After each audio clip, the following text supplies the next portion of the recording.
Je vise à capitaliser sur l'ensemble des initiatives, compétences, outils et acteurs de l'innovation existants pour en renforcer l'articulation afin de maximiser l'impact des résultats de la recherche et je m'inscris dans une dynamique plus large d'accélération des actions engagées par le gouvernement pour atteindre l'objectif de création de 500 startups deep tech par an en 2030. J'ai deux objectifs principaux. Accroître l'efficacité et l'efficience des actions de soutien à l'innovation au sein du site, augmenter et accélérer le flux de projets d'innovation émergents des laboratoires de recherche et améliorer le taux de conversion vers l'innovation de ces projets, notamment par la création de start-up deep tech. Mais qui suis-je ? Bienvenue sur notre chaîne.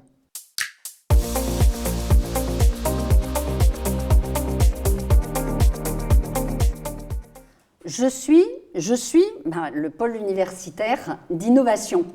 Bonjour Olivier. Donc Olivier, tu es... Je suis vice-président innovation et transfert et coordinateur du PUI, pôle universitaire d'innovation, CY Transfert. Et professeur des universités. Professeur d'université En et plus. En même temps je fais des recherches sur mon temps accordé pour faire de la recherche. Quand il t'en reste, hein, parce que tu Quand n'as pas il resté beaucoup avec toutes tes fonctions.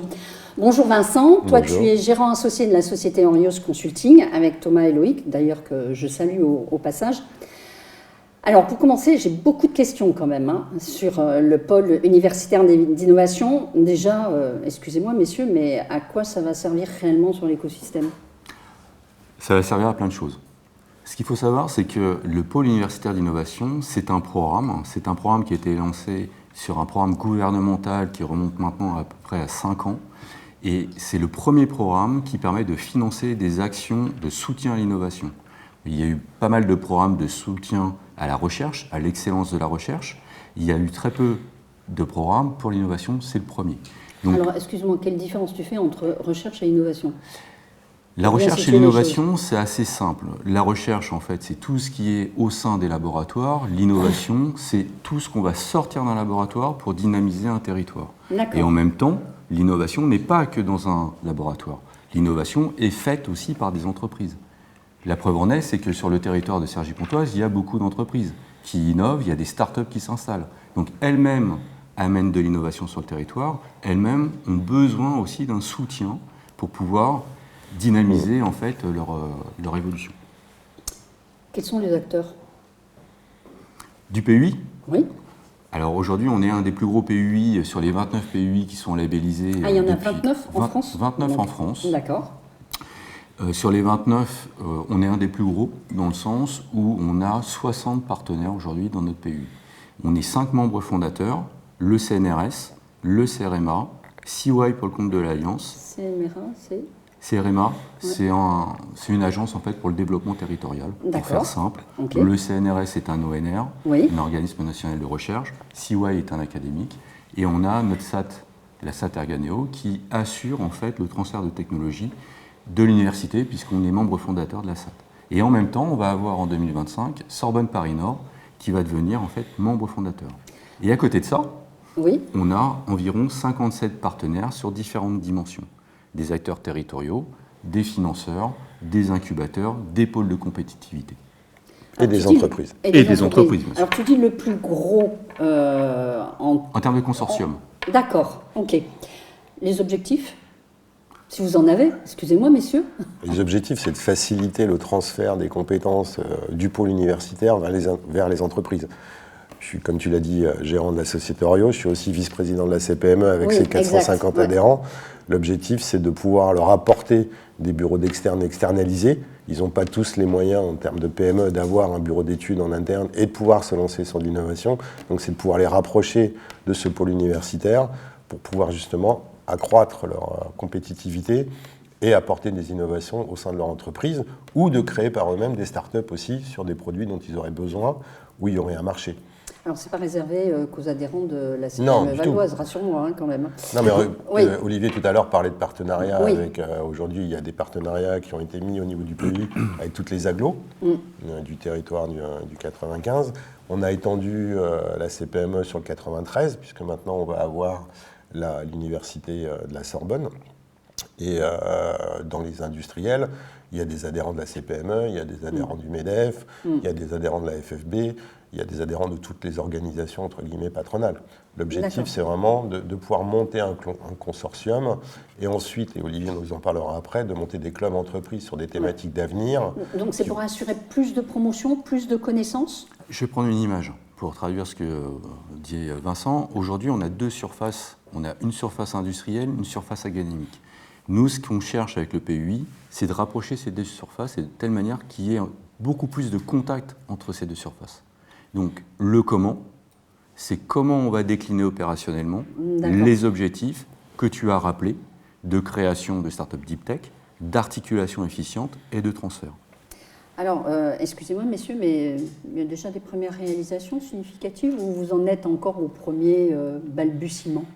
Alors, on n'a pas attendu le PUI, bien évidemment, pour pouvoir faire du transfert technologique. L'université avait un service avant en fait, le PUI. Le PUI, c'est les moyens de gonfler, on va dire, ce service, de lui donner plus de dimensions et en même temps de s'articuler avec les acteurs qu'on a cités précédemment. D'accord. 2024, c'était une année pour nous assez importante puisqu'il a fallu articuler ces 60 partenaires.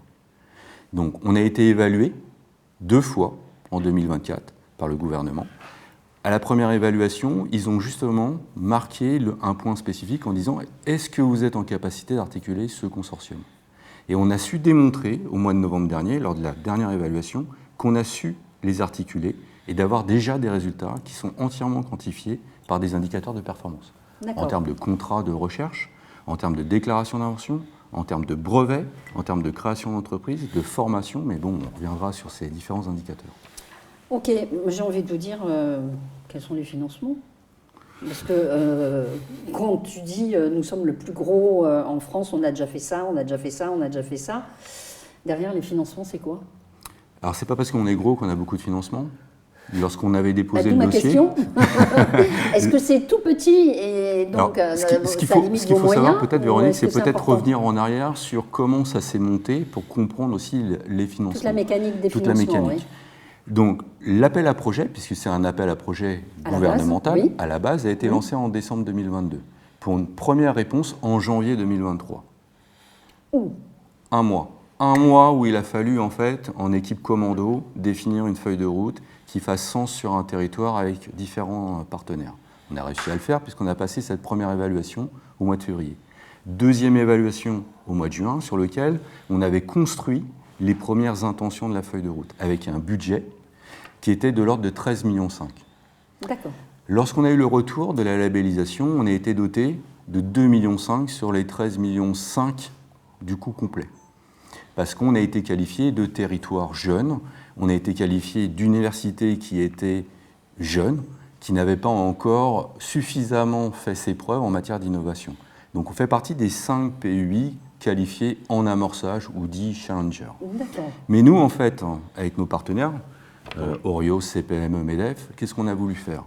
On a voulu garder la même ambition. C'est-à-dire que si on avait un intérêt pour ce territoire à avoir un projet à hauteur de 13,5 millions, on n'allait pas réduire la voilure pour un projet à 2,5 millions. Donc on a été chercher des financements complémentaires pour pouvoir garantir que la feuille de route initiale sera la même à l'atterrissage. Donc c'est ce qu'on a fait aussi en 2024. Dans les actions. Donc des moyens, est-ce qu'on peut dire des moyens à la hauteur de votre ambition? Par rapport à la dotation? Oui.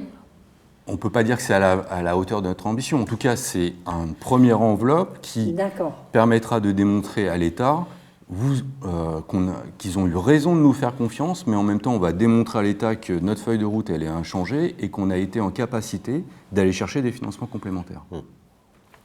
Et que vous n'attendez pas tous deux.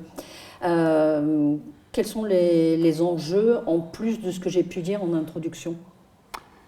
Le principal enjeu aujourd'hui, au-delà de ce qui a été dit, c'est notre capacité à s'articuler, notre capacité à se faire confiance, notre capacité à avoir une mutuelle confiance de telle manière à définir des process entre ces partenaires pour qu'un partenaire remonte dans le consortium du PUI une opportunité, qu'on puisse accompagner.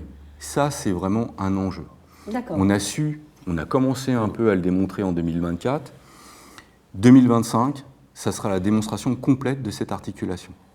Quand tu dis c'est remonter d'autres acteurs, remonter d'autres partenaires, remonter des idées d'innovation, des envies d'innovation. C'est accélérer le transfert de compétences. C'est D'accord. surtout cette partie-là, quoi. Aujourd'hui, on a déjà démontré avec pas mal d'industriels, ils ont des besoins en interne, on les rapproche des laboratoires.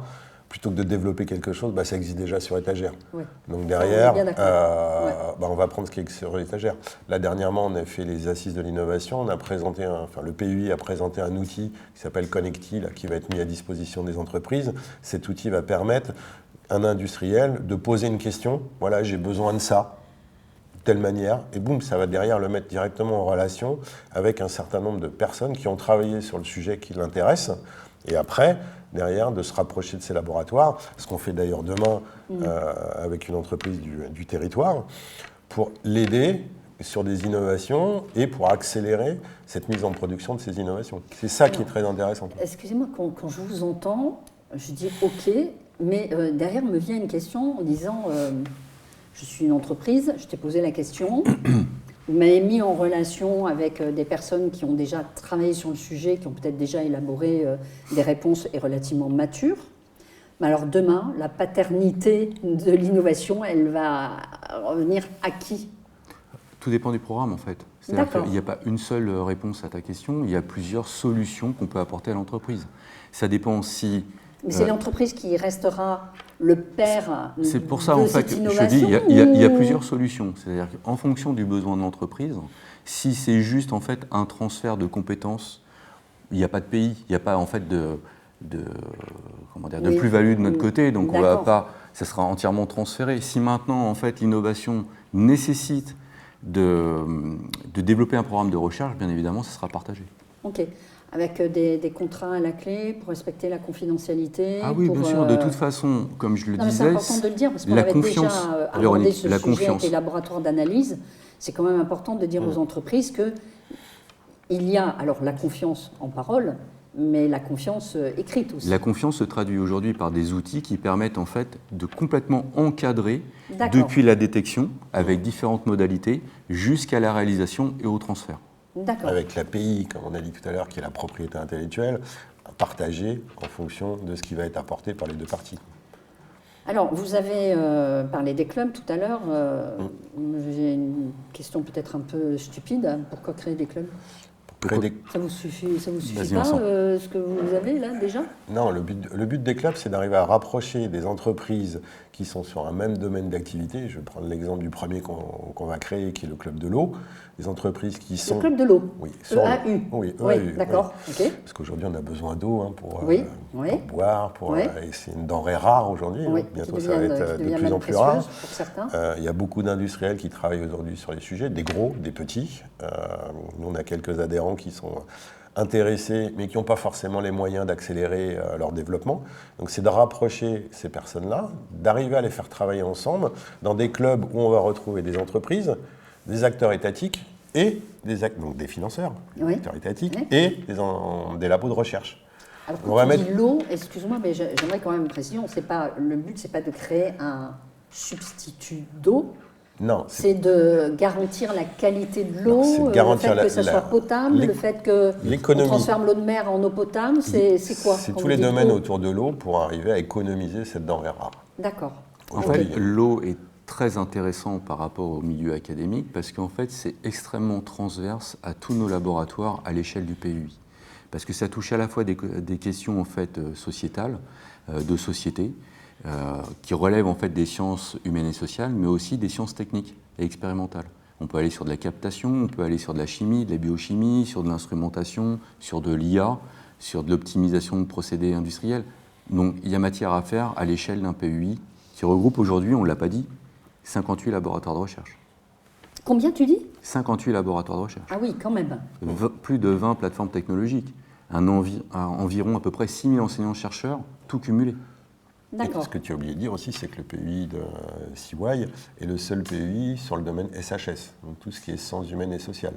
D'accord. C'est le seul en France aujourd'hui qui traite de ces sujets-là avec des outils, avec tout un tas de choses qui sont créées au service justement en particulier sur le monde éducatif. Quoi. Alors, je me suis laissé dire que dans ces clubs, tu as cité l'eau, mais mobilité, cosmétique, sécurité, il y en a encore d'autres? Alors, en fait, on s'est fixé... C'est en même temps ou c'est step by step? Alors, ça sera en même temps sur ces 4-là, cette année.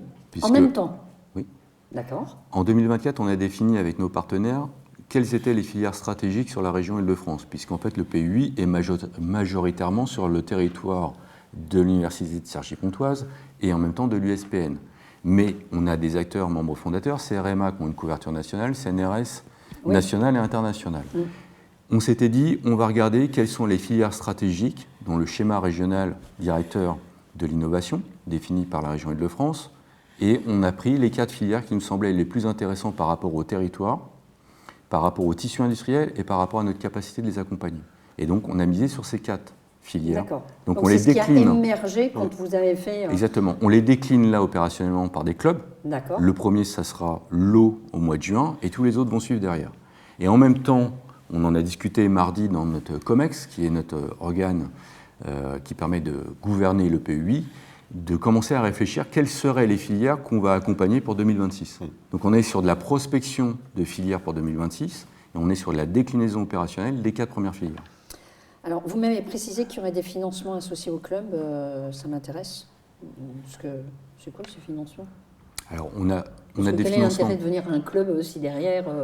On n'a que des idées, mais pas de financement. Alors, il va y avoir des financements qui vont être apportés par le PUI, puisque c'est inscrit dans la feuille de route. Maintenant, il va y avoir aussi une demande au niveau de ces partenaires industriels ou partenaires étatiques, quand ils vont rentrer dans le club, eux-mêmes d'apporter un peu de subvention. On a besoin d'animer ce club. On a besoin de commencer à travailler sur des programmes. Et à côté de ça, on va monter des outils, des chaires industrielles. On va aller chercher des financements complémentaires pour aussi financer ces chaires.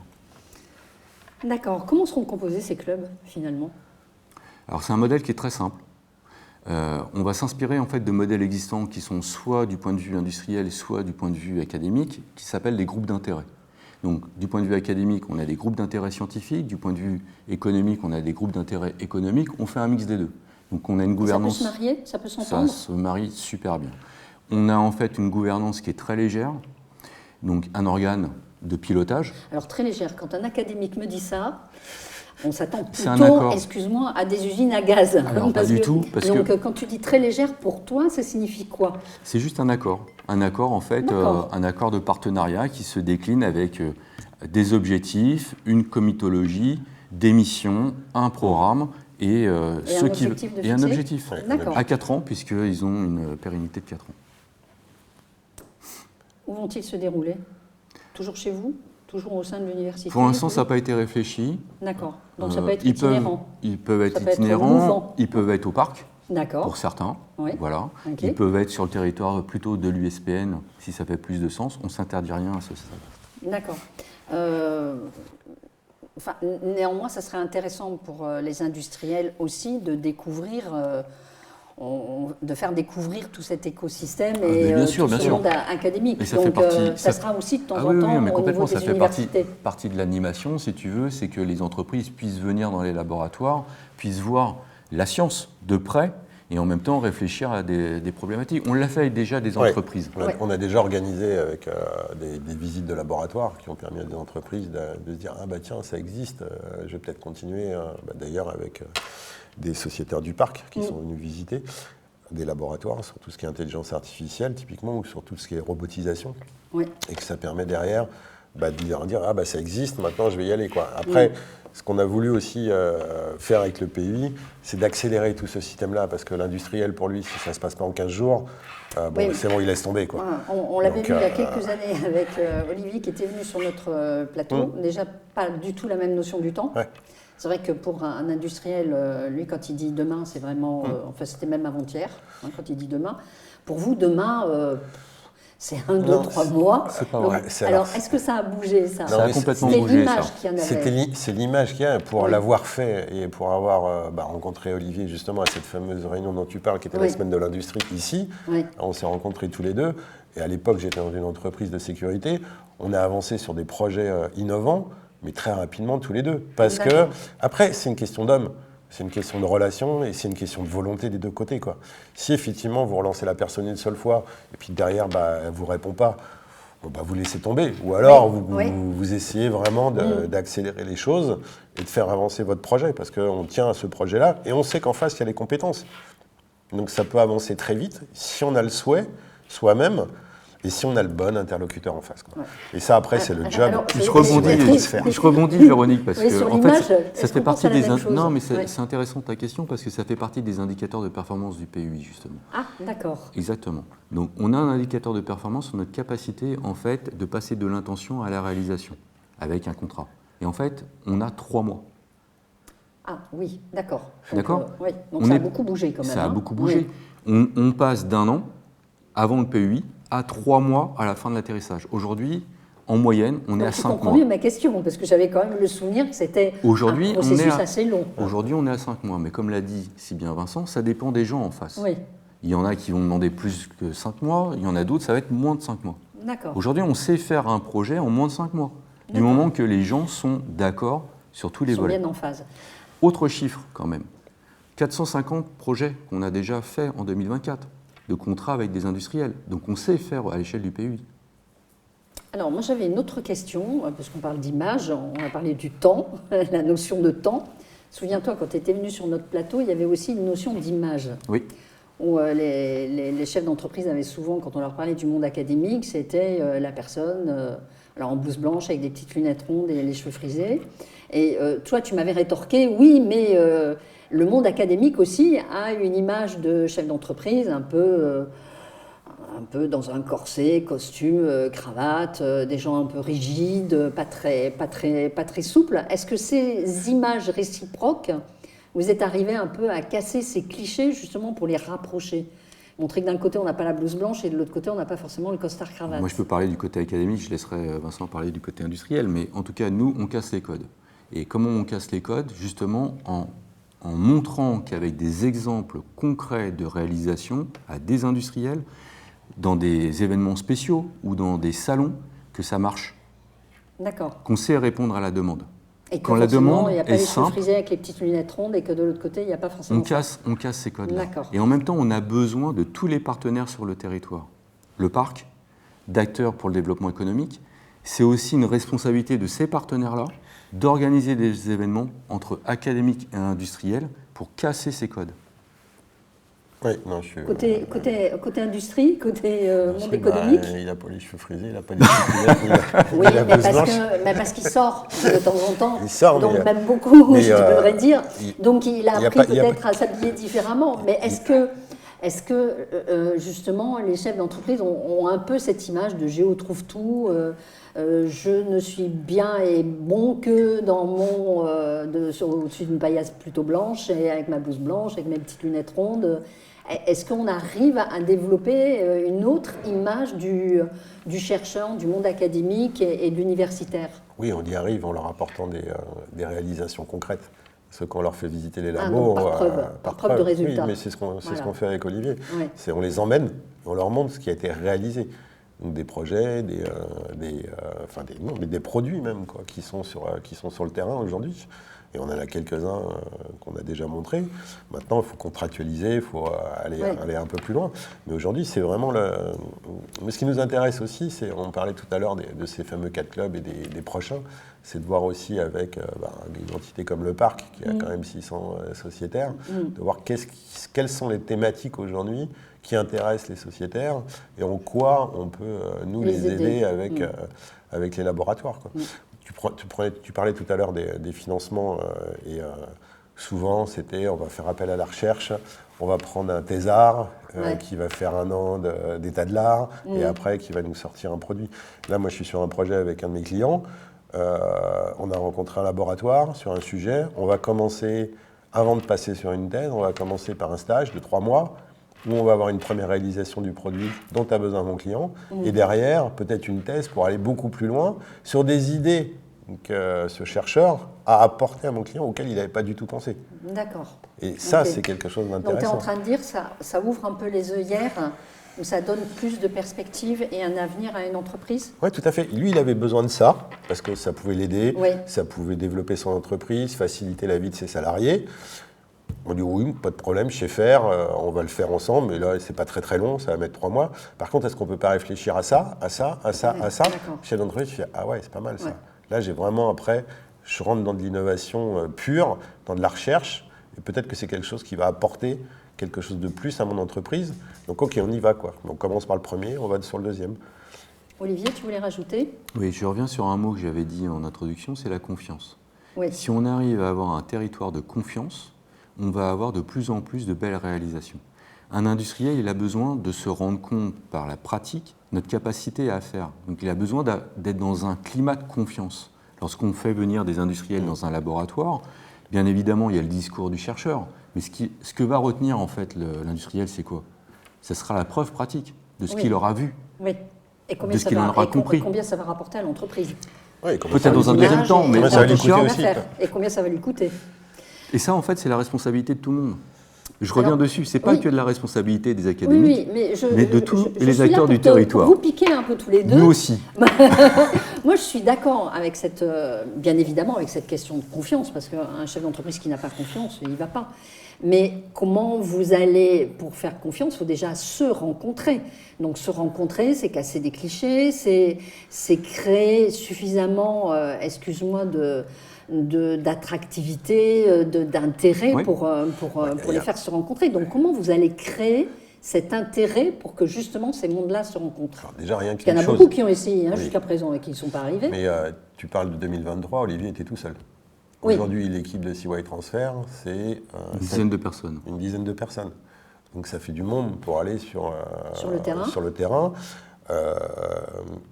Avec les visites d'entreprise. Alors il y a la préfecture, il y a le MEDEF, il y a la CPME, il y a les coms d'Aglo qui organisent des visites d'entreprise. Aujourd'hui, ils sont rentrés dans la boucle de toutes les visites d'entreprise que l'on fait. D'accord. Et qui permet, le CEVO aussi d'ailleurs, je crois que c'était hier, il y avait non c'était mardi, il y avait une visite d'une entreprise assez performante, mais il y avait quelqu'un de CY Transfer qui était présent. D'accord. Donc vous allez vous glisser systématiquement dans différents canaux, on va dire, pour avoir le maximum de rencontres et pour pouvoir persuader justement les chefs d'entreprise à vous rencontrer. On est aussi en lien avec Lucie Boulanger, qui est sous-préfète de notre préfecture dans le 95, qui nous a dit être intéressée aussi pour porter le PUI, de la porter au niveau des entreprises qu'elle peut aller visiter, elle, de son côté, nous intégrer dans ces visites-là. Et derrière, comme c'est la partie étatique, c'est le financeur aussi. Oui. Donc c'est de lui démontrer aussi... Il y a un propre intérêt. Voilà, que les projets aboutissent et qu'il y a vraiment des projets qui sont concrets, quoi. J'ai encore envie de vous piquer. J'ai envie de dire quand même encore un club de plus, quoi. Qu'est-ce que ça va concrètement m'apporter et qu'est-ce que je vais y faire? Alors, un club de plus. Il y a beaucoup de clubs quand même. Mais les clubs, il faut reconnaître. 95, c'est des clubs d'entreprise. On est les champions. C'est des clubs d'entreprise. Champions des clubs. Je vais te prendre les nôtres. Nous, on a un club export, on a un club des entreprises, des femmes chefs d'entreprise. Mais aujourd'hui, au sein de ces clubs, on met les industriels, je vais prendre le club export, on met les industriels qui font de l'export, on met un intervenant qui va leur présenter, on leur fait des visites d'entreprise pour les expliquer comment aller à l'export. Oui. Donc ça, là, l'objectif de ces clubs-là, c'est vraiment de réunir des entreprises qui éventuellement peuvent être concurrentes sur un sujet, parce que c'est pas X sujet. L'export, ça peut être n'importe quel produit. Oui. Là, ça va être un sujet. Si on prend l'eau, ça va être que des entreprises, des grosses, des petites, des très petites aussi, qui travaillent sur ce sujet-là, des acteurs académiques qui font de la recherche dans cette thématique-là, de l'eau, quoi, et des financeurs de l'eau. Et là, on va retrouver un écosystème sur une thématique. Dis, en fait, c'est ce qui va donner un peu cette raison d'être de ce club, c'est le fait que ça soit thématique. C'est thématique, tout à fait. Avec les outils qui vont être. Olivier, tout à l'heure, a parlé des chaires de l'eau. Il y a des chaires, il va y avoir des tests. Des programmes de recherche, différentes modalités. Et ils vont discuter de tout ça, prioriser un certain nombre d'actions, et derrière, les déployer. Mais ensemble. Le but du jeu, c'est de ne pas se dire, bon, il y a un petit, il y a un gros, c'est un peu ce que me disent, moi, les petites entreprises adhérentes. C'est la question que je vais te poser. Est-ce que je ne vais pas me faire piquer mon idée par le gros, quoi? Non, il n'y a pas que ça. Il y a aussi le fait, est-ce que vous pensez, très sincèrement, tous les deux, je suis une petite TPE et je vais avoir le courage, parce que souvent c'est ce qu'on nous dit, le courage, le cran de se dire, enfin, quelle utilité pour moi qui suis tout petit, est-ce que je vais vraiment les intéresser? Oui. Est-ce que mon idée, elle est pertinente et elle est digne d'un programme de recherche? On va prendre sur l'eau. Moi, j'ai une TPE que j'accompagne depuis des années. Ils sont partants. Ils sont partants de Vous rentrer. les avez menacés? Non, je ne suis pas menacé. Il est juste venu, il y a eu une rencontre avec Olivier. Aujourd'hui, il est devenu partenaire du PEI. Il va rencontrer des laboratoires. Il est même rentré au COMEX du PEI en tant que petite entreprise. Et il va se retrouver face à des gros en face de lui. Mais ils vont travailler ensemble. Par le passé, moi, j'ai accompagné des entreprises, des petites, qui allaient vers les gros, parce que les gros, ce qu'il faut savoir, c'est qu'ils ont quand même souvent des fondations, et ils ont de l'argent. Et ils peuvent financer des entreprises. Il y a des groupes comme Orange, comme Total. Ils peuvent carrément les manger. Ou ils peuvent les manger ou les racheter. Ou les racheter. Merci Véronique pour cette question, parce que c'est une question qu'on a eue mardi matin lors de notre COMEX. Justement, a été évoqué le fait, comment vous garantissez le fait qu'une TPE ne se fasse pas manger par un grand groupe. Dans notre COMEX, on a des grands groupes, on a des TPE, on a des PME. Et en fait, ce qui est très intéressant, c'est le retour des grands groupes qu'ont exprimé en fait par rapport à cette question. Ces grands groupes nous ont fait part, par exemple, je prends Orange. Orange nous a dit aujourd'hui, la R&D, elle est presque finie chez nous. On fait confiance aux TPE pour externaliser notre R&D en s'appuyant sur ces TPE, quitte après à la réinternaliser chez nous. Donc, c'est déjà dans la mouvance actuelle. Et de laisser une coque de noix vide et de laisser une petite entreprise, boum, péricliter? Non. Après, il faut faire confiance aux TPE parce que la TPE que Vincent a mentionnée, c'est quand même une TPE qui fait plus que 2 ou 3 millions d'euros de chiffre d'affaires par an. Donc on a quand même des TPE qui font des chiffres d'affaires comme des PME où ils sont déjà un peu plus grands. Ensuite, ce qu'il faut savoir, c'est que ce modèle où on marie des grands groupes, des petites entreprises, des toutes petites entreprises, des académiques, c'est déjà un modèle qui existe. Par exemple, l'ITE VDCOM qui travaille sur un objet unique, le véhicule électrique autonome, rassemble en fait les grands équipementiers, les grands groupes, des académiques et des étatiques. Et des startups? Et des startups, puisqu'ils ont un incubateur intégré. Ok. Bon, vous m'avez pratiquement convaincu. Maintenant, je vais être un peu comme la majorité des chefs d'entreprise. La preuve, les résultats parleront d'eux-mêmes et convaincront un maximum de personnes. L'innovation, vous le savez, est au cœur de la stratégie du parc, comme l'a rappelé d'ailleurs notre président dans les vœux de la coopérative. Aussi, qu'est-ce que vous attendez de nous? Qu'est-ce qu'on peut faire ensemble? Bon, on a déjà signé un accord de partenariat ensemble. Maintenant, il faut qu'on décline opérationnellement des actions qui font sens au niveau du parc vis-à-vis en fait de ce que le PEI peut y apporter. Donc il y a plein d'actions qu'on peut décliner. La première qu'on peut décliner, et je prends rendez-vous aujourd'hui, c'est déjà de faire le premier café PEI ensemble, qui permettra de répondre aux attentes des entreprises du parc, de présenter le PEI, le programme, et de sonder un peu quels sont leurs besoins. Je vais le mettre au défi, sauf s'il vient, je suis partante s'il se met en blouse blanche avec des petites lunettes rondes. Ouais, non, mais par contre, il faut peut-être dire ce que c'est qu'un café PEI. Alors, le café PEI, en fait, c'est quoi? C'est une heure où on est soit ici en présentiel et en même temps on fait de la visio ou tout en visio. On verra, Véronique, ensemble la modalité. Oui. L'idée, c'est de présenter très rapidement un sujet et en même temps de laisser la place au dialogue. Il me fait peur quand il dit très rapidement, c'est une demi-heure, c'est 10 une minutes, heure, c'est 10 minutes. 10 minutes. Mais tu sais, un chercheur, c'est pas qu'une blouse blanche, des lunettes, c'est aussi quelqu'un qui est en capacité de synthétiser un sujet en très peu de temps. Alors, j'insiste beaucoup sur ces points-là, si tu veux, parce que c'est ce qui remonte beaucoup. Oui. J'ai interrogé quelques chefs d'entreprise, forcément depuis, comme tu peux l'imaginer, et il y a encore toutes ces images à casser et à montrer, en effet, qu'en 10 minutes, tu peux présenter, faire la synthèse d'un projet, et qu'en 5 minutes, vous pouvez accrocher même la petite TPE pour lui démontrer que vous pouvez avoir une utilité même pour elle. Ils savent le faire, ils savent même le démontrer avec des produits qui ont été créés et qui fonctionnent. Une vidéo d'un produit qui existe et qui n'est pas forcément commercialisé aujourd'hui, mais qui peut intéresser une entreprise, quoi. En un mot, comment tu peux me convaincre ? Eh ben, je vais te convaincre parce que je te fais une deuxième proposition. D'accord. On va décliner Vie ma vie du PEI. D'accord. Ça c'est bien, ça m'intéresse. Vie ma vie du PEI, 24 heures, on prend un panel d'industriels, ils vont vivre ma vie d'enseignant-chercheur dans un laboratoire. 24 heures, tu fournis l'hôtel aussi avec? C'est toi qui vois. On va leur donner des... Au niveau de la maison de la recherche, il y a des chambres qu'on peut louer. Non, mais par contre, il y a d'autres sujets aussi. Moi, je suis un peu, avec mon entreprise, expert en financement d'entreprise. Aujourd'hui, il y a pas mal de financements qui sont sortis. Il y a les InnovUp, il y a les IDEMO. Je vais faire tout un tas de petits noms. Les Décarbone Indus et compagnies qui sortent. Aujourd'hui, ça c'est des programmes où une entreprise seule ne sait pas faire. Elle a besoin obligatoirement de s'associer avec un labo, voire un grand groupe, pour arriver à monter. Le programme IDEMO, c'est de dire, j'ai une idée, je vais la faire sur mon site, mais derrière, je ne sais pas la faire. Donc je vais prendre une entreprise qui va s'associer avec un labo pour me prouver et faire un démonstrateur. Et ça, c'est quand même des gros budgets pour aller chercher, des gros financements, quoi. Décarbone Industrie, c'est d'arriver à passer de X à X moins le taux de carbone dégagé par son entreprise. Donc c'est pareil, le faire tout seul. Moi j'ai des dossiers en cours en ce moment. Je veux dire que les blouses blanches, on en a besoin là pour arriver. Hein. Alors, mais de toute façon, moi ce que je vais retenir, c'est que tous les trois, on est pour une chose. Et surtout notre président aussi de la coopérative, c'est pour les mariages. Donc c'est à travers les mariages finalement qu'on réussit un brillant avenir. Est-ce qu'on peut terminer là-dessus ? Mais je pense qu'on s'est déjà marié. Oui. On s'est déjà marié, Véronique. Oui, maintenant, il faut qu'on fasse vivre ce mariage. Voilà, c'est ce que j'allais te dire. Maintenant, il faut faire vivre le mariage. Avec notre quotidien, parfois le quotidien, c'est un peu plus dur. Où est-ce qu'on part en voyage de noces ? Ça, on peut le définir.